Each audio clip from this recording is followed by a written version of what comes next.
Kita ke ranah hukum, Saudara. Komisi Pemberantasan Korupsi menyita uang tunai senilai 231 juta rupiah dari operasi tangkap tangan di Kabupaten Mandailing, Natal, Sumatera Utara. Selain itu, KPK juga menetapkan 5 tersangka termasuk Kepala Dinas Sumatera Utara Topan Ginting.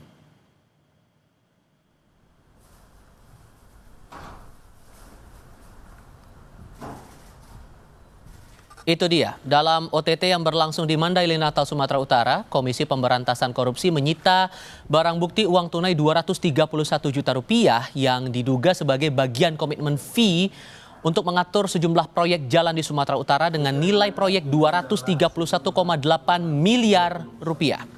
Pelaksana tugas Deputi Penindakan dan Eksekusi KPK, Asep Guntur Rahayu bilang uang 231 juta rupiah itu disita dari rumah dirut PT DNG berinisial KIR.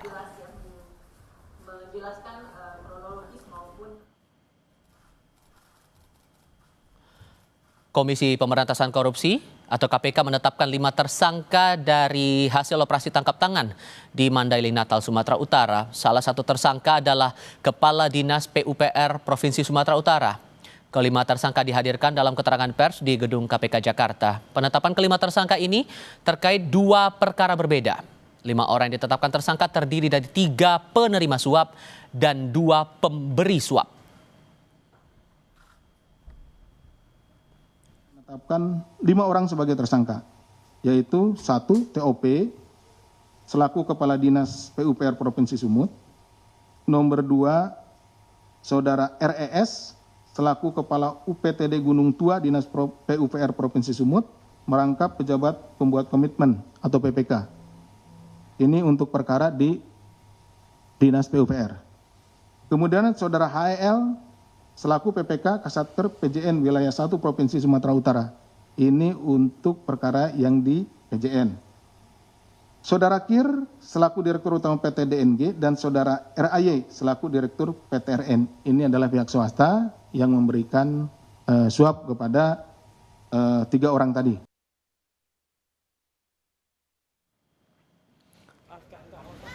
Saat ditanya kemungkinan meminta keterangan Gubernur Sumatera Utara Bobi Nasution terkait OTT di Mandailing, Natal, Direktur Penyidikan KPK Asep Guntur Rahayu bilang masih berkoordinasi dengan PPATK ke siapa saja uang korupsi itu mengalir.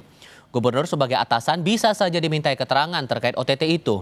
Asep Guntur Rahayu menegaskan KPK tidak akan membedakan pemeriksaan kepada 1 orang demi mengusut tuntas kasus korupsi itu. Saat ini sedang dilakukan upaya follow the money, mengikuti kemana uang itu. Tadi kan dari 2 miliar nih, yang kita ketahui awal itu, uang 2 miliar itu kemudian sudah didistribusikan. Ada yang diberikan secara tunai, ada juga yang ditransfer, dan ada yang masih sisa, yang 231. Tentu akan panggil, akan kita minta keterangan.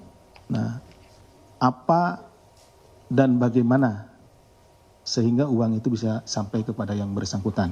Gitu. Jadi tidak ada dalam hal ini yang akan kita kecualikan. Kalau memang bergerak ke salah seorang, misalkan ke ke kepala dinas yang lain atau ke Pak Gubernurnya, ya kita akan minta keterangan, kita akan panggil dan kita akan ditunggu saja ya.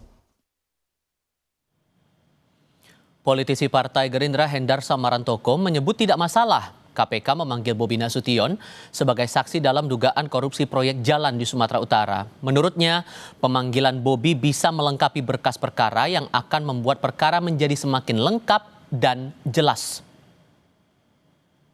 Nanti biar kita lihat bahwa kemana nanti alat bukti ini akan mengarah. Memang kalau nanti mengarah kepada beberapa pihak, ya tentunya akan dipanggil. Tapi setidak-tidaknya panggilan tersebut juga tidak harus dinyatakan bahwa seorang dipanggil itu akan menjadi tersangka juga. Bahwa proses pemeriksaan daripada seseorang menjadi saksi dalam perkara tersebut adalah memang untuk konteksnya untuk melengkapi berkas perkara, sehingga berkas perkara itu menjadi lengkap, duduk masalahnya itu menjadi terang benderang, Sehingga oleh karena itu didapatkan suatu konstruksi hukum yang tepat dan akurat.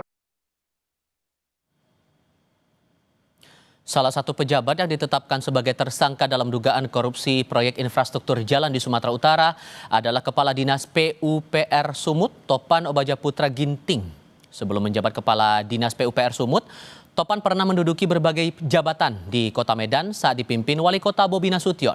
Topan pernah menjadi penjabat Sekretaris Daerah Kota Medan. Ia pernah pula menjabat Kepala Dinas PU Kota Medan dan Camat Medan Tuntungan.